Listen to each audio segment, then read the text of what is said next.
Hello everyone. First of all, before I start into the presentation of my card project for human and computer interaction task, I'm going to introduce myself. Introducing me.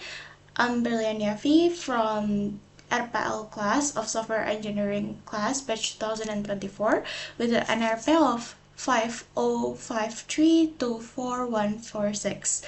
And first of all, I want to explain first about the problem that I'm facing here, and which is a reason why automated captioning usually fails because it lacked of context or nuance, and that's why human-led card or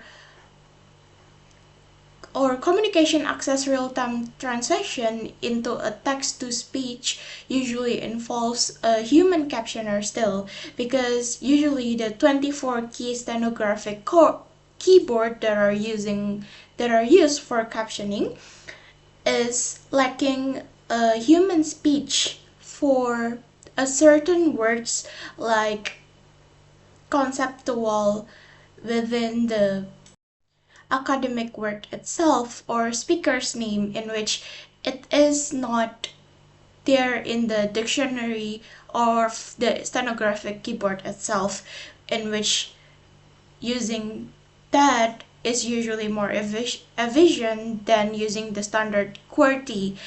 But the standard QWERTY keyboard typing is too slow to keep up with the human speech, but also the card captioning or communication access real time using the stenographic key doesn't have certain words that are usually used in academic settings, that are used in the scientific webinar and such, in which the persona that we're targeting here are the student or scholar and also the captioner, usually a DHH or daring individual in a professional or education setting, like for example Louise Hickman in her classroom that are mentioned in the certain paper itself.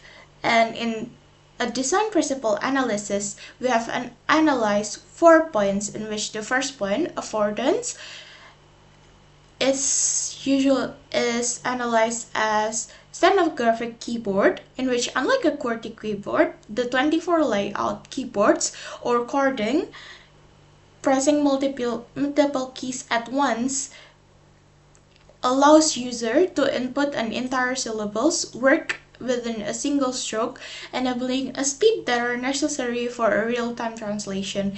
And then the second one is dictionary software that is planned to be developed, affords the ability to pre-program or shorthand the complex term, for example, a specific author's names or scientific words that are not in the usual dictionary.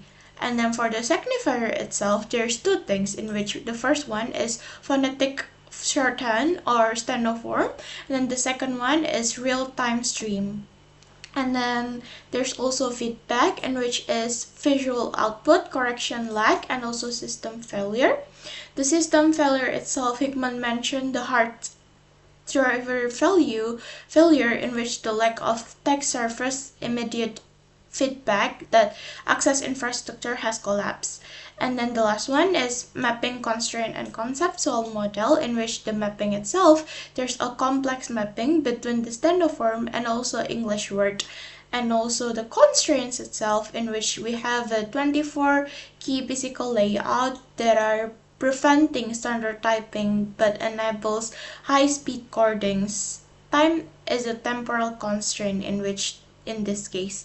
And then lastly, for a conceptual model itself, we have the common but flawed conceptual model captioner machine, or a passive candidate, in which the article argues that the new conceptual model access intimacy better, where captioner and the student collaborators is shared when the network of care. That's it from me. Thank you so much for listening, and yeah, that's it about card captioning or communication access real-time translation captioning using a specific dictionary.